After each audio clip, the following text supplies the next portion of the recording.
Muchas gracias a Marcos por invitarme y muchas gracias a todos por pasar una mañana de domingo escuchando hablar del Grial, que no sé yo si hay mucha gente dispuesta a hacerlo en 2025, ¿no? Bueno, el título de la conferencia es La forja de un mito para vivir contra la modernidad y en la conferencia se esconde una doble intención. Por un lado, hablar de la manera más sintética posible de las fuentes del mito del Grial y de su desarrollo, que es largo y es complejo. En el programa que hice con Guillermo en Pura Virtud, pues creo que si sumas los 5 vídeos se nos quedan unas 10 horas, y si os tengo ya aquí 10 horas, pues me vais a echar a gorrazos. Entonces, la idea es hacerlo en menos de una hora, sintetizar el espíritu del ciclo del Grial, que permea desde el cuento del Grial hasta el Parzival de Wolfram von Eschenbach, y sobre todo darle una orientación práctica al mito del Grial. Es decir, es mi creencia, y como ha dicho Marcos, yo creo que las historias que conforman el corpus literario europeo son nuestro mejor legado y son un lugar en el que buscar inspiración en nuestro día a día.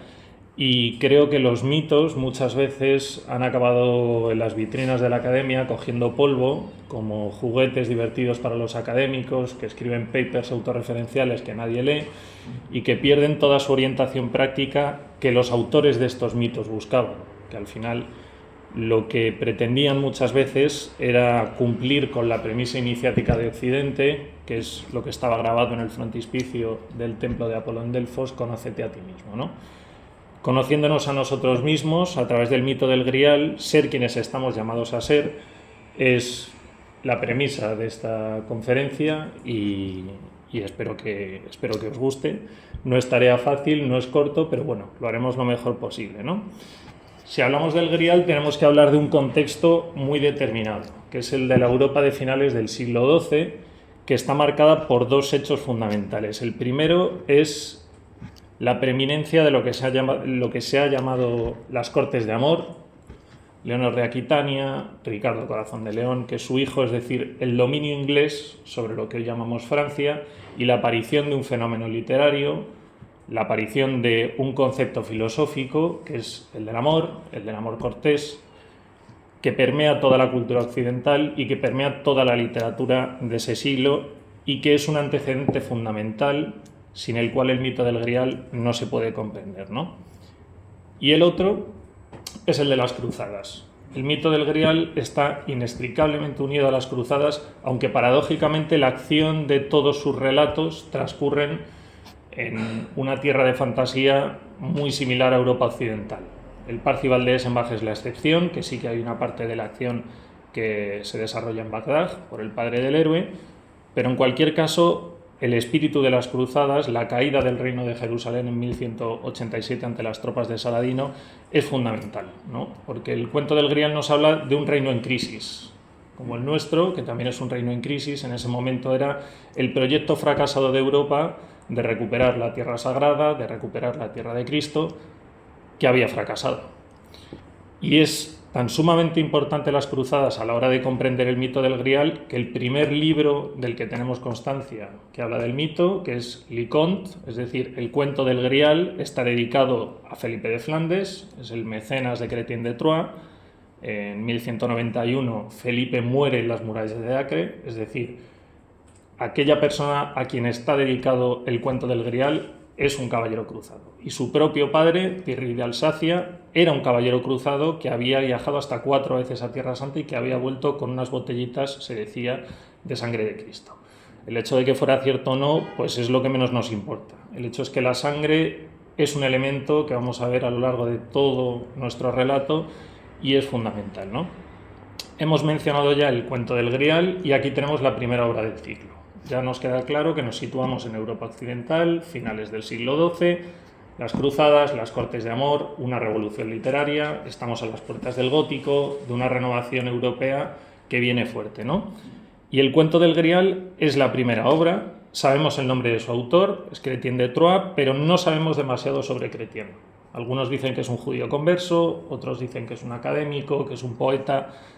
Realmente es todo especulación, no tenemos una biografía sobre el autor, pero es quien va a inaugurar este ciclo, que es fértil y que dura en torno al medio siglo, desde el 1180 de su publicación, hasta en más o menos 1230, donde para mí el Parzival de Eschenbach cierra ese ciclo. Y en esos 50 años vamos a ver una fertilidad creativa sin precedentes, ¿no? Al cuento del Grial de Chrétien, en la zona de Europa occidental, es decir, en Francia, Alemania y en parte en Inglaterra, le van a seguir 4 continuaciones, porque veremos que el Leconte, el cuento, está inacabado y hay 4 autores, algunos conocidos, otros desconocidos, que deciden terminar la historia por su cuenta. Tenemos el Perles-Baus, tenemos Merlín y Joseph, de Robert de Boron, que supuestamente formaban parte de un ciclo más grande sobre el Grial. Tenemos La búsqueda del Santo Grial, anónimo, aunque se ha especulado sobre su autoría, fundamentalmente anónimo, y tenemos el Parzival de Wolfram von Eschenbach. Y este ciclo, que termina en 1230, en realidad veremos que su espíritu no se ha agotado, y no se ha agotado hasta el punto de que hace menos de 200 años, hace siglo y medio, Richard Wagner recupera todo ese acervo del Grial y lo traduce en el Parsifal, que hereda toda la mitología del Chrétien de Troyes, de Wolfram von Eschenbach, y reelabora el mito para que la modernidad pueda entenderlo. Como una especie de alegato contra el mundo moderno, Wagner recoge todo ese legado literario, toda esa tradición cultural que se cierne sobre el Grial e intenta darle una forma que sea accesible casi 1000 años después de su formación, ¿no? Y en eso es lo que vamos a intentar averiguar un poco en la conferencia de hoy. Espero no pasarme demasiado del tiempo y si no me avisáis, ¿no? Por razones de tiempo, como decía, es inasumible que analicemos cada una de las obras del ciclo, es imposible. Entonces, lo que he hecho es destilar sobre todo la historia del cuento del Grial de Chrétien de Troyes y del Parzival de Eschenbach, analizar cuál es la evolución del héroe y ver de qué manera podemos utilizar su historia para, como decía el título de mi conferencia, vivir de una manera alternativa a lo que nos propone la modernidad. Es decir, de qué manera esta historia nos puede a nosotros servir incluso en el día a día para vivir de una manera distinta, ¿no? Entonces, la mejor manera de empezar es por el principio. ¿Quién es Perceval y dónde vive? Bueno, Perceval es una especie de tonto, por decirlo de alguna manera. Es un pobre imbécil que no sabe mucho de la vida y que vive en el bosque con su madre, que no le deja salir, que no quiere que vaya a conocer el mundo, que prefiere que se quede allí a su lado. Vive, de alguna manera metafórica, vive en un reino lunar, en un reino natural, vive en el útero de la madre y no conoce nada de lo que hay fuera. De alguna manera, la madre de Perceval, por mucho que le quiera, es una madre sobreprotectora que no quiere que salga al mundo. Pero si no sabes al mundo, no sabes lo que hay, no puedes crecer, no puedes afrontar las dificultades de la vida y, por lo tanto, no puedes conocerte a ti mismo y no puedes realizarte, ¿no? Todos estamos, de alguna manera, obligados a salir. Tampoco vamos a meternos demasiado con la madre porque luego sabemos bien por qué lo hace. Perceval es el último de una familia de caballeros que sigue vivo. El padre murió buscando aventuras y sus hermanos lo mismo. De alguna manera, la madre lo que no quiere es que su joven hijo, que está ansioso de gloria caballeresca, salga y muera también, ¿no? Entonces, de alguna manera lo protege. Sin embargo, un día Perceval, que va por el bosque, se encuentra unos caballeros y tenemos que pensar lo que es para un joven campesino ir por el bosque y encontrar a todo un grupo de caballeros con sus armaduras relucientes, con sus armas. Es algo que le impresiona hasta el punto de que se arrodilla pensando que son ángeles o dioses. Y como no sabe del mundo, como no sabe absolutamente nada, les pregunta que quiénes son, que de dónde vienen, y ellos le dicen que vienen de la corte de Arturo. Hago aquí una breve pausa porque vamos a ver a Arturo, al rey Arturo, que es una de las figuras míticas de Occidente varias veces, y hay que tener una cosa en cuenta: casi toda la literatura griálica es también artúrica, es decir, todas las aventuras del Grial tienen lugar en el mundo del rey Arturo, pero no toda la literatura artúrica es griálica, ¿vale? Es importante tenerlo en cuenta.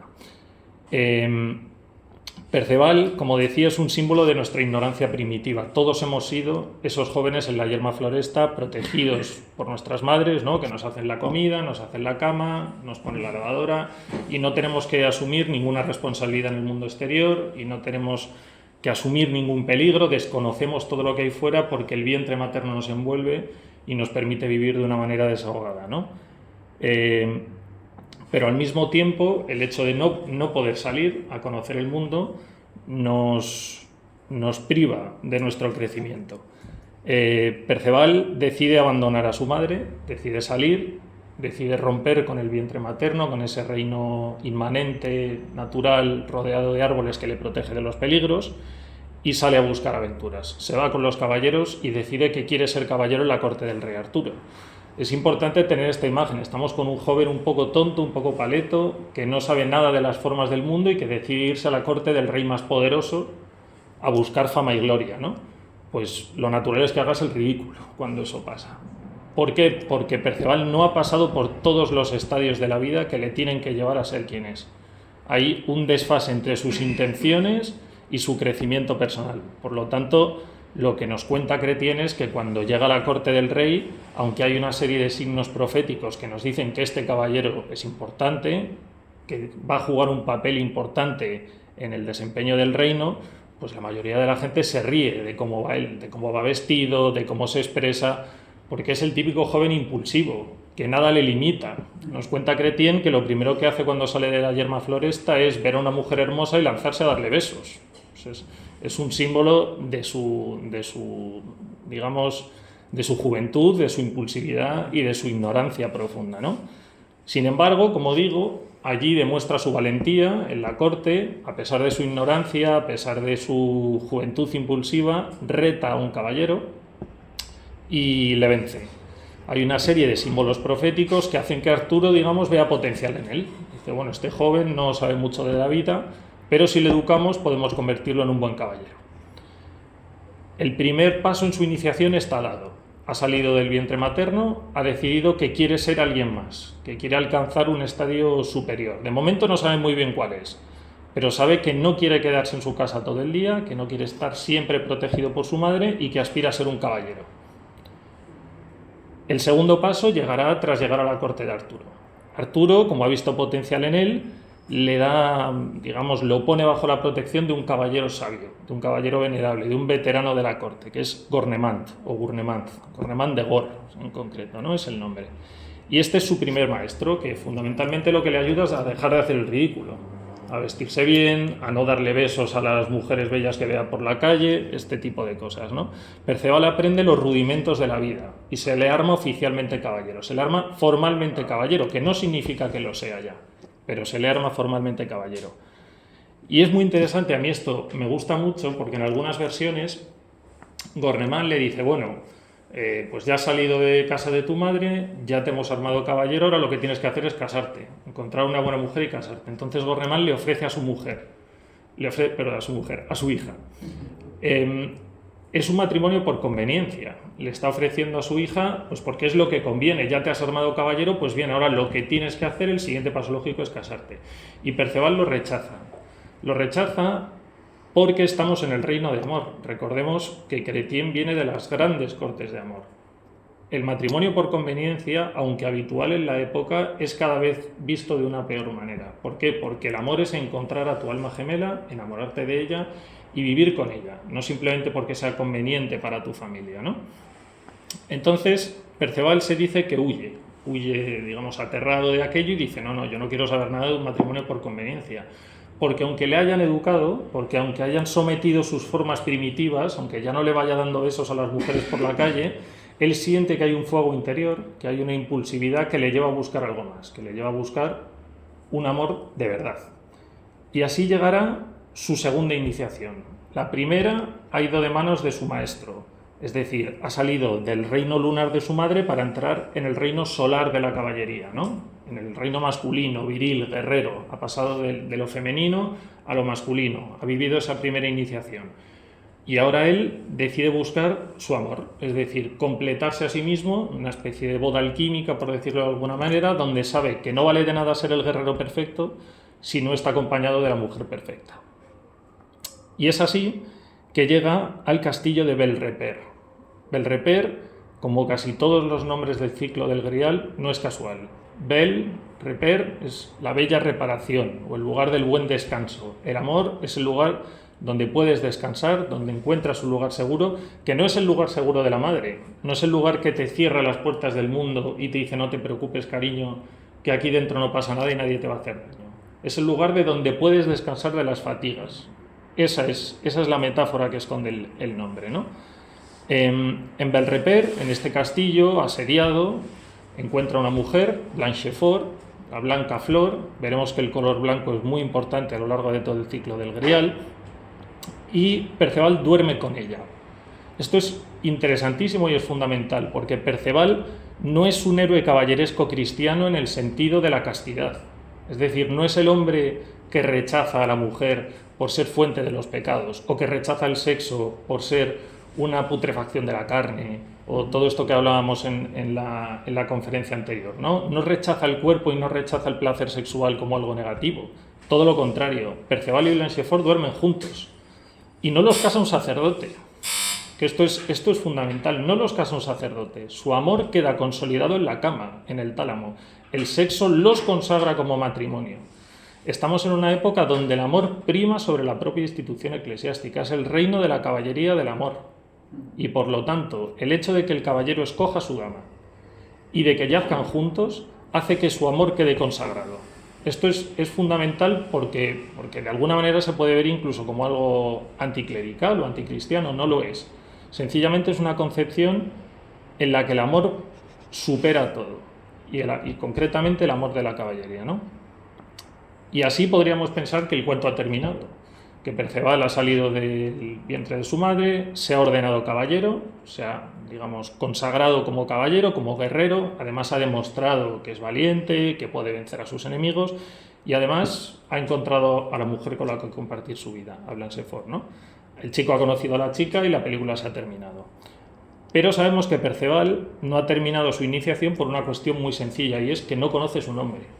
Aunque yo os he estado hablando de Perceval desde que hemos empezado, Chrétien no lo llama Perceval en ningún momento, lo llama buen hijo o buen chico, bon fil, te dice, ¿no? en la versión francesa. Y por lo tanto sabemos que si Perceval todavía no es consciente de su nombre, es porque hay algo que se nos escapa, hay algo que no ha terminado, hay algo que no le ha permitido ser merecedor de su nombre, ¿no? Entonces, una vez se ha casado, Perceval decide volver a casa de su madre.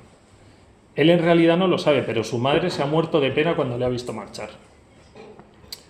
Perceval, de camino, encuentra un río tan grande que no puede vadearse, y en el río una barca con un pescador que le ofrece asilo en su castillo. Nos encontramos ya en el castillo del Grial, es decir, la prueba que nos dirá si todo el camino que ha recorrido Perceval tras la salida de casa de su madre, tras su ordenación como caballero y tras encontrar el amor con Blanchefort, ha merecido la pena y ha habido una evolución interior, una consagración espiritual que le hace merecedor de un paso más, ¿no? Al entrar en el castillo del Grial, encuentra que el pescador que estaba sentado en la barca es el rey, es el señor de ese castillo, y está herido, no puede moverse. Está quieto en una mesa.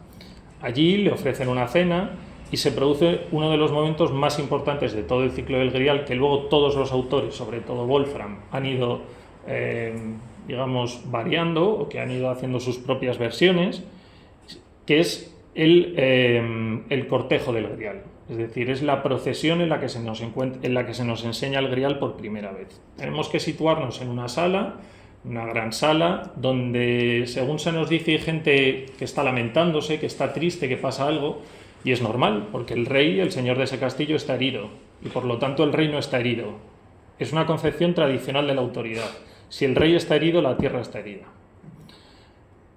¿Qué es el cortejo del Grial? Pues Perceval se sienta en la mesa junto al rey y lo que ve es lo primero salir un hombre con una lanza blanca de la que emana un hilo de sangre roja. Los colores no son casuales. De nuevo pensemos otra vez en Blanchefort, la flor blanca. De nuevo el blanco y el rojo. Es un motivo que se repite aquí y que se va a repetir después en uno de los momentos más importantes. Tras la lanza, que es tan importante en el ciclo del Grial como el propio Grial, aparecen dos pajes portando unas velas. Pensemos, primero un hombre, luego dos pajes en forma de cruz, y luego llegará una dama que porta el Grial. ¿Y qué es el Grial? Porque todos hemos visto Indiana Jones y sabemos que es una copa, ¿no? O todos tenemos la concepción tradicional, lo hablábamos ahora en el descanso, el Grial que digamos reivindica la Catedral de León o la que reivindica la Catedral de Valencia son copas. Y la concepción cristiana del mito, que es la de José de Arimatea, nos dice que es la copa en la que Cristo oficia la última cena y en la que luego José de Arimatea recoge la sangre que emana cuando el centurión Longinos le pincha a Cristo en el pecho y recoge por lo tanto su sangre. En este momento eso no existe todavía, es una formulación literaria posterior. El Grial aquí, Victoria Cirlot, que es la gran especialista en el Grial que tenemos en España, una de las grandes especialistas mundiales, dice que tenemos que pensar en el Grial como una ensaladera, por triste que sea. No es una copa, es una especie de gran plato. El gradal o grafal es un gran plato, ¿no? Todo esto se lo muestran a Perceval y Perceval reconoce su belleza. Se nos dice que se nos describe como descanso o lugar de descanso de la alegría, como raíz y colofón de lo que se desea en el paraíso. Es decir, el Grial es algo reluciente, es algo mágico, es algo que atrae la atención de todo el mundo, que su poder trasluce para todos. Y Perceval asiste asombrado a este espectáculo, pero comete un error, que es que no pregunta qué es lo que está viendo. Contempla al rey que está herido, contempla el cortejo del Grial, contempla todas estas maravillas, la lanza, los candelabros, el Grial, la dama que porta el Grial, cuyo nombre no sabemos, aunque luego Wolfram sí nos lo dirá, que es Repanché de Soy, que también es otro juego de palabras, ¿no? que puede entenderse como el descanso de la alegría. Y Perceval, como se ha iniciado caballero, ha pasado de un extremo a otro.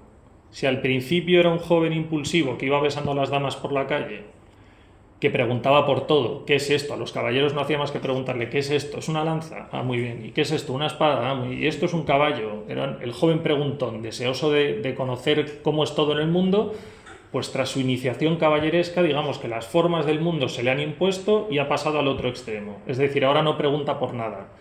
Tenemos que pensar en el típico amigo que se ha vuelto tan serio por la vida adulta que ya no quiere divertirse, no quiere nada, está serio y dice, bueno, yo en mi formalidad y en mi silencio me muestro más poderoso. Pues el ciclo del Grial nos dice que no es ni un extremo ni el otro, es la vía del medio.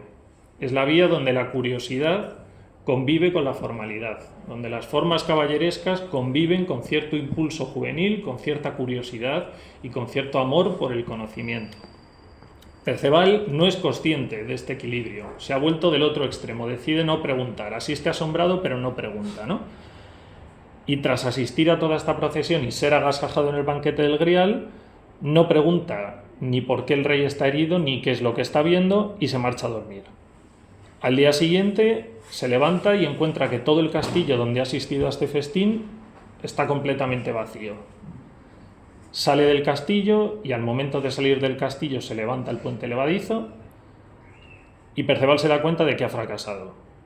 De repente se apodera de él una sensación de pérdida, que es la misma sensación de pérdida que describía el ponente anterior. En realidad Perceval se ha dado cuenta de que no le queda nada. En términos alquímicos hemos llegado al negro, al nigredo, a la putrefacción, es decir, Perceval se da cuenta de que en todo lo que ha depositado su confianza a lo largo de su vida no le ha servido de nada porque ha llegado a una gran prueba y ha fracasado. Es un sentimiento de insatisfacción que todos conocemos y en el que estoy seguro todos nos podemos reconocer. El habernos preparado durante mucho tiempo para algo, el tener la expectativa, haber trabajado durante toda nuestra vida para convertirnos en algo y en el momento en el que llega el momento definitivo, fracasamos con la prueba. Y decimos, bueno, pues ¿qué nos queda? ¿No? Decía el ponente anterior, si no nos queda Dios, si no nos queda la razón, pues ¿qué narices nos queda? Nos quedamos nosotros mismos y tampoco me he demostrado ser suficiente. Pues este sentimiento que tiene Perceval para mí es muy, muy similar al que vivimos en la modernidad. Es un sentimiento de fracaso constante, de dolor. Y sin embargo, el dolor de Perceval no ha hecho más que comenzar, igual que el dolor nuestro. Hay una frase a mí de Spengler que me gusta mucho, que dice, lucha, lucha, hijo mío, porque el dolor nunca desaparecerá.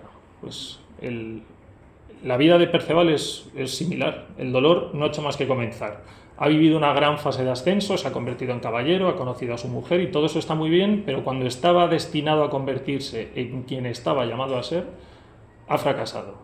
Y entonces no le queda nada. Todos los triunfos que ha alcanzado en su vida no le sirven para nada, porque todo lo terrenal que se pueda alcanzar, aunque esté muy bien, no sirve de nada si uno no alcanza su lugar en el mundo, el lugar para el que estaba predeterminado.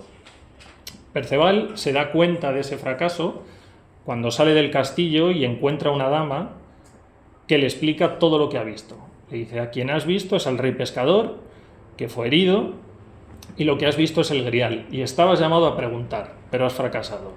Para empezar, no llega alguien que le dice: oye, hijo, no te preocupes, que has fracasado. No, lo primero que llega es alguien que le dice: que sepas que lo que has hecho es una cagada monumental, que has fracasado y que el rey pescador ahora no va a sanar por tu culpa, ¿no? Y sin embargo, le da un regalo, que es su nombre. Por primera vez, Chrétien no se refiere a él como Bonfil, sino que esta mujer que va a verle, que le cuenta, le llama Perceval.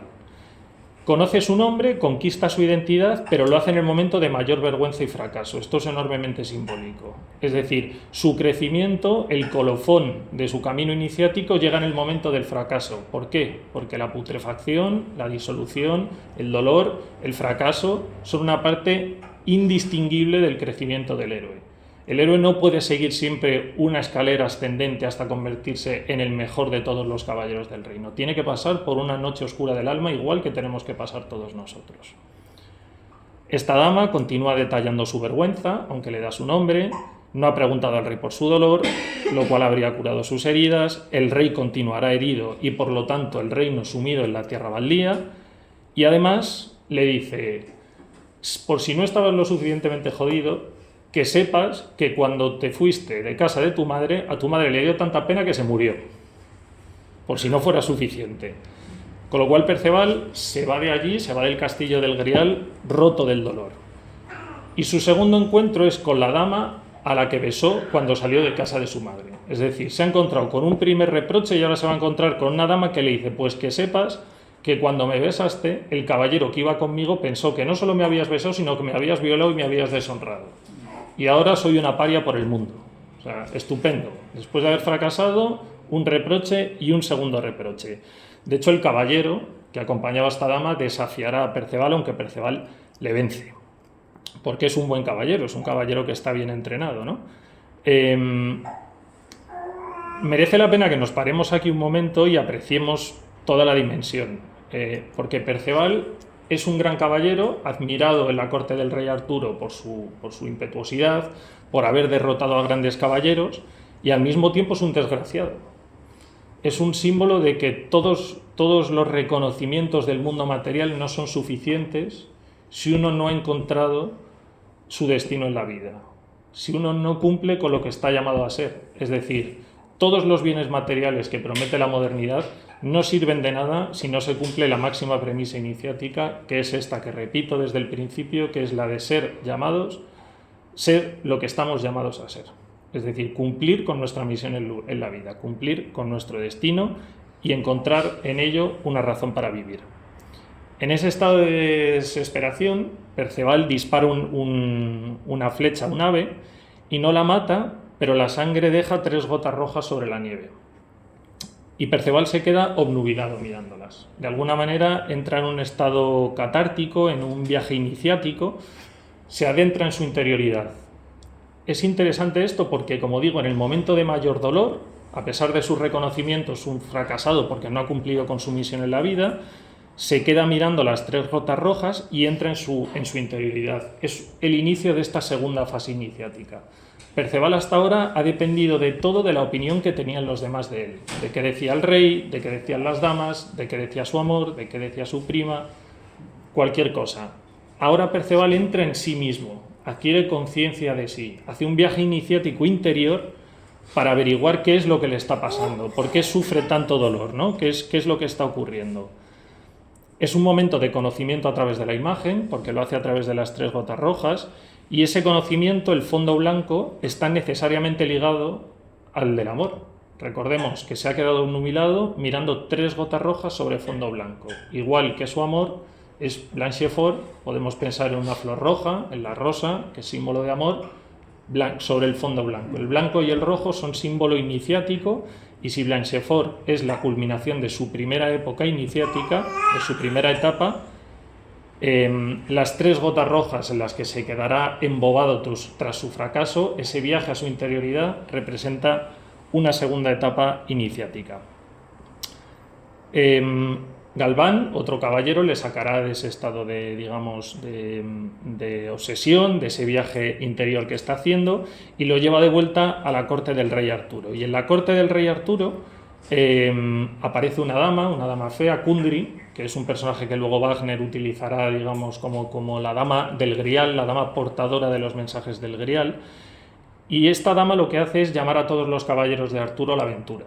El cuento del Grial de Chrétien está dividido en una mitad que cuenta toda la historia que he estado explicando hasta ahora y una segunda mitad que narra la historia del caballero Galván. Y aquí es, digamos, donde da inicio. Esta dama lo que hace es llamar a todos los caballeros del rey Arturo a buscar aventuras, a salir al mundo y a conquistarlo de alguna manera. Y Perceval decide no participar. ¿Por qué? Porque sabe que da igual, que es vano, que encontrar la fama y la gloria, las aventuras caballerescas no vale de nada, porque él ya estuvo a prueba, ya cumplió con todo eso y cuando se le apareció el momento de cumplir con su misión en el mundo, fracasó. Y por lo tanto se dedica a ir vagabundeando por la tierra, apenado por el dolor de su madre, echando de menos a su mujer y sobre todo dolido en sí mismo porque no ha cumplido con su misión en el mundo. Ha olvidado tanto todo que un Viernes Santo va armado y unos ermitaños lo ven y le dicen: hombre, pero ¿cómo vas así? En Viernes Santo un hombre debe quitarse las armas. El Viernes Santo es el día de la muerte de Cristo, es el día del máximo dolor, que es el mismo dolor que está viviendo Perceval. Y le dicen: bueno, no te preocupes, porque aunque vayas armado y hayas pecado por ir armado en Viernes Santo, ahí tienes una ermita donde puedes hacer penitencia. Empezamos su tercera etapa de iniciación, que es muy parecida a toda la que podemos vivir nosotros. Todos nosotros vivimos también una primera etapa donde tenemos que hacer todo lo que nos dice el mundo que tenemos que hacer, y una segunda etapa, especialmente en la modernidad, donde nos damos cuenta de que hay algo que falla. Si hemos hecho todo lo que teníamos que hacer, ¿por qué sentimos un enorme dolor de nosotros? ¿Por qué sentimos que no estamos haciendo lo que estamos llamados a ser? ¿Por qué nos sentimos ansiosos, deprimidos? ¿Por qué está todo el mundo tomando pastillas, meditando y encontrando el consuelo en los lugares más recónditos que nos ofrece el mercado? Porque hemos olvidado lo más profundo de nosotros, que es encontrar nuestro propósito en la vida y cumplirlo. Y eso nos conduce a un enorme dolor, y es el mismo dolor que acompaña a Perceval. En ese dolor encuentra un tercer maestro, que es un ermitaño al que confiesa todos sus pecados, y este ermitaño le explica a Perceval lo que debería haber hecho. Debería haber preguntado al rey pescador para poner fin a la tierra baldía, y el cuento acaba.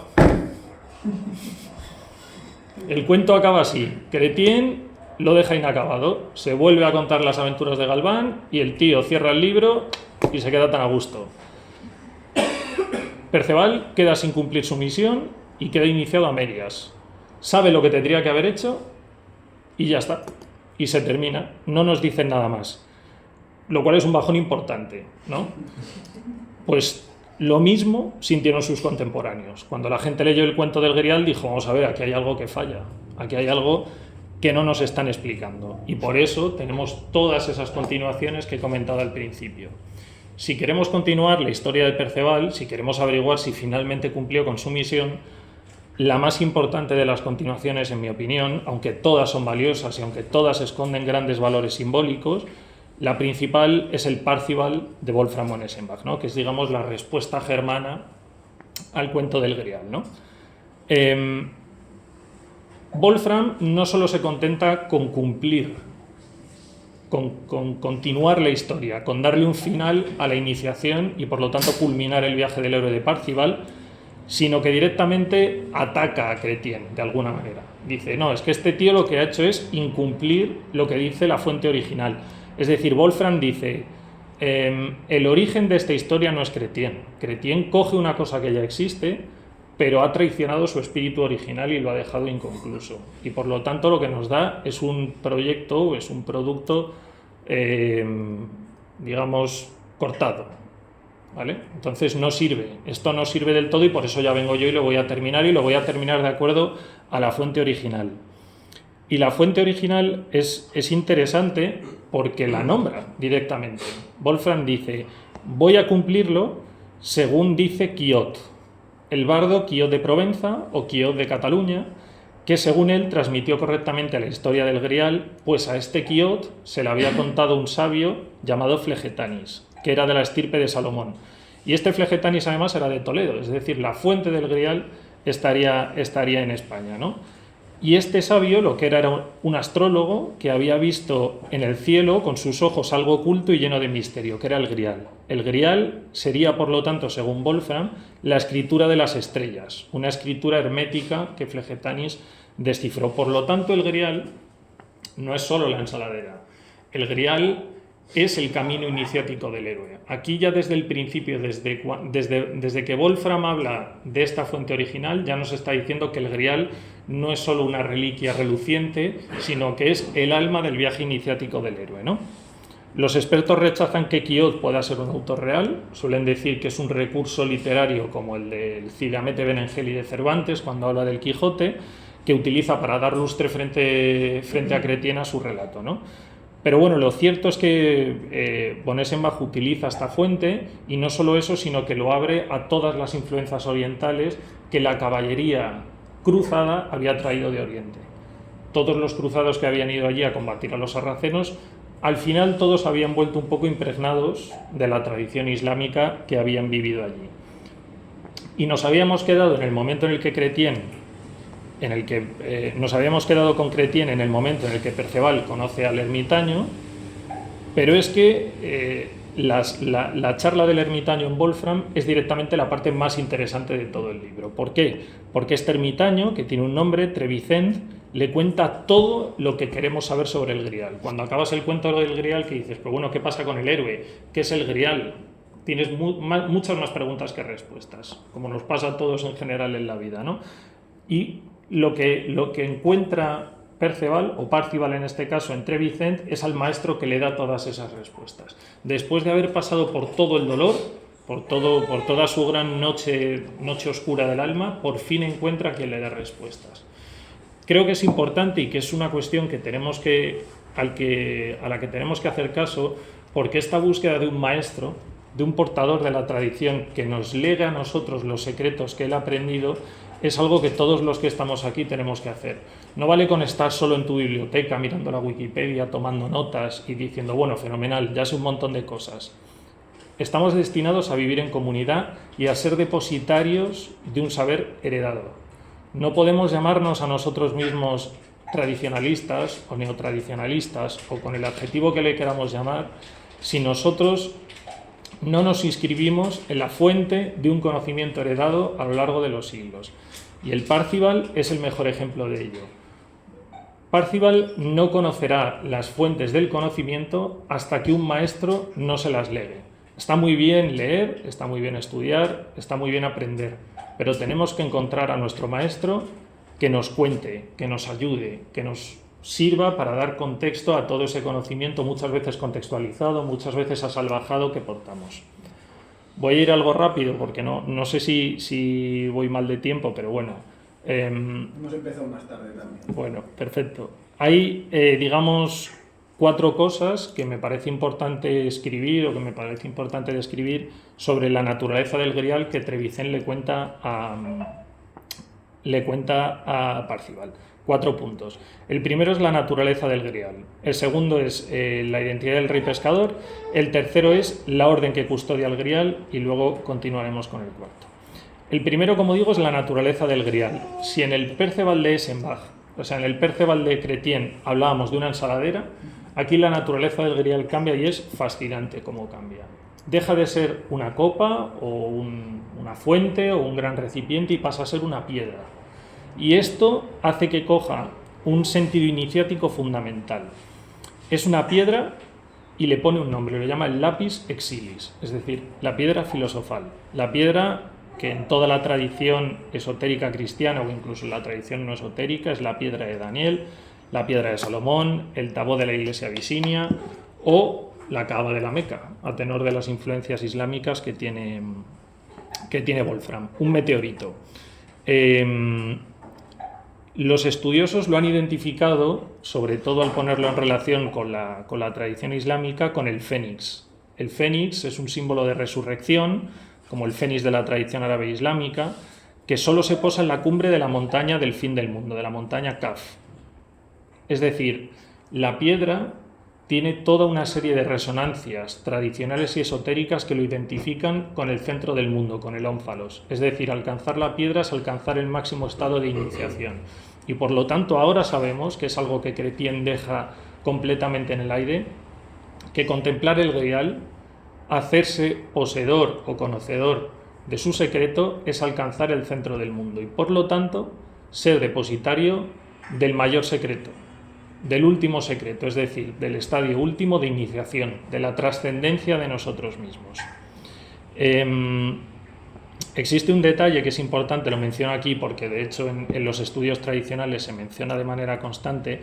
Se dice que el Grial desciende a la tierra a manos de ángeles neutrales. Esto pues es interpretable una vez se lee, pero en cualquier caso lo que se dice es que estos ángeles neutrales, que no lucharon del lado ni de la Trinidad ni de Lucifer, fueron condenados a la tierra, ni al infierno ni al cielo, y acuden al Grial con la intención, digamos, de mantener su juventud y de mantener su poder, ¿no? Es importante porque ya vemos que hay algo de eso, hay algo de que aquellos que están en un estado de caída, o de caída a medias, como pueden ser los ángeles neutrales, tienen que acudir al Grial para mantenerse puros. Y por lo tanto, igual que lo hacen los ángeles neutrales, el hombre, que vive también desde la perspectiva cristiana en cierto sentido de caída, o que está a medio hacer, está a medio iniciar, debe acudir al Grial para iniciarse.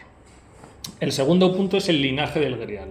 Ya nos queda clara su naturaleza. Bien, pues Trevisan le narra a Parzival la historia de la piedra y le dice que solo puede ser vista por aquellos que hayan sido designados. Esto es fundamental porque cuando decía yo al principio, gracias a todos vosotros que estáis aquí escuchando una charla sobre el Grial el domingo, pues la cuestión es que lo que nos está diciendo aquí Trevisan es que el Grial no es una cuestión ni democrática ni de masas. Esto no es una cosa que vaya a llegar para todo el pueblo de Dios y que le vaya a permitir iniciarse a todo el mundo. No. Esto es un camino de minorías. Aquellos que deciden salir del vientre materno, aquellos que deciden conquistar todos los bienes materiales, el amor, la carrera profesional, la carrera de las armas, etc., eso le llega a todo el mundo, pero aquellos que deciden que eso no es suficiente y que si no cumplen su propósito en la vida no habrán conseguido nada, esos son la minoría. Y esto es lo que le está diciendo Trevisan a Parzival. Es un camino de iniciación para unos pocos, para los que lo busquen, y Parzival le confesará entonces, porque Trevisan no lo sabe, que él es uno de los que ha fracasado en la búsqueda del Grial. Y Trevisan, de hecho, lo que hace, se le pone a reprochar, igual que han hecho todos los demás. Le dice, pero bueno, ¿cómo has hecho esto? ¿No? Loco, ¿cómo has hecho esto? En este momento, Trevisan le dice incluso cuál es el nombre del rey del Grial, que es una cosa que Chrétien no cuenta. Se llama Amfortas, que es el mismo nombre que utiliza Wagner, que puede venir del francés enfertez, es decir, enfermedad. De nuevo aquí lo que nos está contando Wolfram es que el rey está enfermo y por lo tanto la tierra está enferma, la tierra está baldía, y si no cura el rey, la tierra no curará. Nos cuenta la historia, además, dice que Amfortas era el líder o la cabeza de una familia que lideraba una orden con la sagrada función de custodiar el Grial. Y a mí esta parte es una de las que más me gustan y es fascinante, ¿no? Son los caballeros del templo. Por decirlo de manera muy sencilla, son los templarios, que están encomendados a custodiar el Grial. Y custodiar el Grial no significa sacarle lustre y que esté bonito en una urna, significa hacer efectivo el reinado de Dios sobre las naciones. Es una idea completamente vista desde un punto de vista tradicional, es una idea completamente gibelina. Es la de una caballería sagrada, una caballería solar, destinada a reunir en su trono el poder real y sacerdotal. Es decir, no importan los reyes que existan sobre los tronos de la tierra, porque por encima de ellos existe una orden de caballería sagrada a la que no se llega por hacer extraños apretones de manos o por pertenecer a determinados grupos y que te permiten ir escalando de categoría. No. A ella se llega por iniciación, por llamada, ¿no? En ellos, en estos templarios, se reúne la ascensión porque se comunican con Dios mediante el grial, que expresa su voluntad, y no solo la ascensión, sino también el sentido descendente, porque la hacen efectiva. Se une en ellos la tarea de la acción y de la contemplación. Menciono la orden del templo y me refiero a ellos como los templarios porque lo más seguro es que Wolfram, si no es un templario o si no fue un templario, desde luego lo que sí fue es un simpatizante de la orden, ¿no? Y además la obra está llena de símbolos que nos indican que lo era. Los caballeros del Parzival visten un manto blanco, símbolo de investidura y privilegio exclusivo del temple. Su cruz es de 8 radios o de 8 puntas, el 8 símbolo de la comunicación del cielo y la tierra. Esa cruz es roja sobre fondo blanco, como son las manchas rojas sobre la nieve o como es el nombre de Blanchefort. Por lo tanto, el amor, el camino iniciático interior y la orden sagrada que custodia el grial son una y la misma cosa. Y sus iglesias, como el castillo del grial, son circulares. Si habéis ido a alguna iglesia templaria en España, veréis que muchas de ellas, como la del Cañón del Río Lobos, son circulares. O en el sur de Italia, por ejemplo, que desde el estrecho de Messina partían todas las naves cruzadas, hay también muchas iglesias redondas que vienen inspiradas por eso, ¿no? Bien, Parzival ha atravesado una nueva etapa de iniciación. Tras salir de casa en busca de aventuras, ha conocido el amor, la gloria, el fracaso y el abandono. Y aquí ha llegado a su último maestro que le ha transmitido un conocimiento. Como decía, no es un conocimiento que le sea entregado porque sí, por ser de una familia o por presentarse en proceso de selección. Le es entregado porque ha atravesado la noche oscura del alma. Si Parzival no hubiera completado con todo ese dolor, ese camino, no habría llegado aquí. Esto nos tiene que ayudar a nosotros a encontrar un sentido a todo el dolor que vivimos en nuestras vidas. La vida es fundamentalmente dolor, eso es impepinable, no podemos hacer nada contra ello. La vida siempre nos va a traer dolor. El Parzival lo que nos ayuda es a encontrarle un sentido, a decir, tras la noche oscura del alma, tras el dolor, tras la desorientación, tras el fracaso, tras el no hacerme dueño de sí, tras haber hecho el ridículo, tras haber fracasado, tras haber avergonzado a mi familia, tras haber matado a mi madre de un disgusto, puedo encontrar un sentido. Del blanco ha pasado al negro, es decir, del blanco de la inocencia ha pasado al negro, el negro del dolor, de la putrefacción, y del negro ha pasado al rojo de la cruz templaria y de la contemplación de Dios. Son los 3 estados alquímicos, del albeldo al nigredo y del nigredo al rubedo. No obstante, queda un último gran paso en su viaje, que es con lo que ya terminaré mi conferencia, que es una etapa en la que aprenderá no a manos de un maestro contemplativo, que es representante del arquetipo sacerdotal, del arquetipo del sabio, sino de la pura acción. Y esto es importante y por eso yo creo que el Parzival es el mejor ejemplo de la literatura de la tradición con mayúsculas, tal y como la entendieron los maestros del siglo XX. Es un símbolo perfecto de que el camino iniciático de Parzival, contemplación y acción, son perfectamente complementarios, como lo deberían ser en nuestros caminos. Con toda esta información y habiéndose ya encontrado a sí mismo, tras haber comprendido el secreto del grial, aunque haya fracasado, dice, bueno, por lo menos ya entiendo en qué he fracasado, ¿no? Y dice, bueno, pues me voy a buscar a mi mujer, a Blanchefort, que en la versión de Wolfram se llama Conviramus. Y en su camino encontrará un caballero, un curioso caballero cuya piel es negra y blanca, de nuevo el negro y el blanco, ¿no? Y que se llama Feirefiz. Esto es un giro de los acontecimientos, tiene incluso un punto de culebrón, ¿no? Y entonces empiezan a pelear, empiezan a luchar porque ve un caballero extraño y él, que viene un poco envalentonado de que ya se ha iniciado, y dice, bueno, coño, yo soy un caballero aquí fuerte, pues puedo vencer a este hombre, ¿no?, que viene a retarme. Y resulta que Feirefiz se reconoce y se presenta como su hermano. Dice, Parzival, soy tu hermano, ¿no?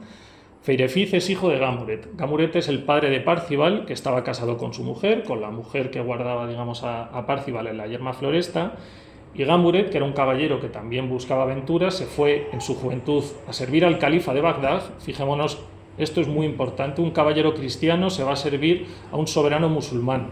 Y no es un soberano musulmán cualquiera, es el califa de Bagdad, que aúna en torno a sí el poder sacerdotal, el liderazgo de la Umma, de la comunidad musulmana, y el liderazgo político asimismo. Es de alguna manera un soberano tradicional. Y allí Gamuret conoce a una dama con la que tiene un hijo. Y el hecho de ser hijo de la tradición occidental y oriental es lo que le da a su piel el color negro y blanco. Evidentemente, aunque se nos represente como una especie de cebra, tenemos que pensar que es simbólico. Él está entre las dos vías, entre la vía blanca y negra. Es hijo de las dos culturas, ¿no? Es una yuxtaposición entre la luz y las tinieblas. Y el enfrentamiento entre ambos es muy simbólico porque termina en empate. Es decir, de nuevo se reconoce la unidad. El caballero occidental y el caballero oriental se reconocen como hijos de un mismo padre, de Gamuret. Es una reunión de las naturalezas repugnantes y contrarias en unidad perfecta. Una noción metafísica que responde a la idea de que el equilibrio en cualquier par es símbolo de unidad, es el triángulo iniciático, que trasciende la distinción. Es la primera vez que Wolfram nos dice la verdad es la unidad, es decir, el triunfo, lo que marca este enfrentamiento no es que un caballero venza a otro, es que en su empate reconocemos que son hijos de una misma verdad y que esta verdad es la unidad, es decir, que pertenecen a un mismo origen, a un mismo foco. Esta es la gran revelación del Parzival. El mensaje que me gustaría que todo el mundo hoy que se fuera a casa, digamos, llevara en la cabeza, ¿no? Que la verdad es la unidad. En la modernidad individualista y tecnificada, esta idea es lo que más se nos ha arrebatado. Solo cuando Parzival comprende que la verdad es la unidad, es llamado por el Grial. Solo tras el combate con su hermano y de no haber vencido, fijaos qué curioso, para un caballero que ha vencido todas sus peleas, solo es llamado a contemplar el Grial cuando no vence, cuando empata con su hermano, porque se da cuenta de que no es cuestión de vencer, sino de reconocerse en el otro. Tras el combate, Kundry, la dama del Grial, la mensajera del Grial, del Lapis Exilis, lo llama para ser proclamado rey del Grial. Así, dice, lo han pedido las estrellas. La investidura y proclamación de Parzival como rey no llega tras vencer a un caballero reluciente y fuerte, sino que llega porque ha comprendido que la verdad es la unidad, que él es el otro y el otro es él. Lo expresa de una manera muy sencilla, haciendo aquello que no hizo cuando de joven e inexperto entró en el castillo del Grial. Es decir, hace la pregunta. Parzival se dirige al rey del Grial herido, entra al castillo y le dice: ¿qué te aflige? Tío, ¿qué te aflige? Porque además sabe que él pertenece a ese linaje del Grial y por lo tanto se permite la familiaridad. La pregunta ¿qué te aflige? Es fundamental porque se interesa por el dolor del otro. Si hemos dicho todo el rato la verdad es la unidad, el hecho de interesarse por el dolor del otro, la comprensión del dolor del otro, el reconocimiento del dolor ajeno, es también nuestro porque somos unidad. Si nos interesamos por el dolor del vecino, estamos haciendo su dolor nuestro y por lo tanto nos estamos reconociendo como parte de él, como parte del vecino. En la fiesta que concluye con la historia, Parzival ha sido proclamado rey del Grial, ha completado su iniciación y ha hecho lo que estaba llamado a ser.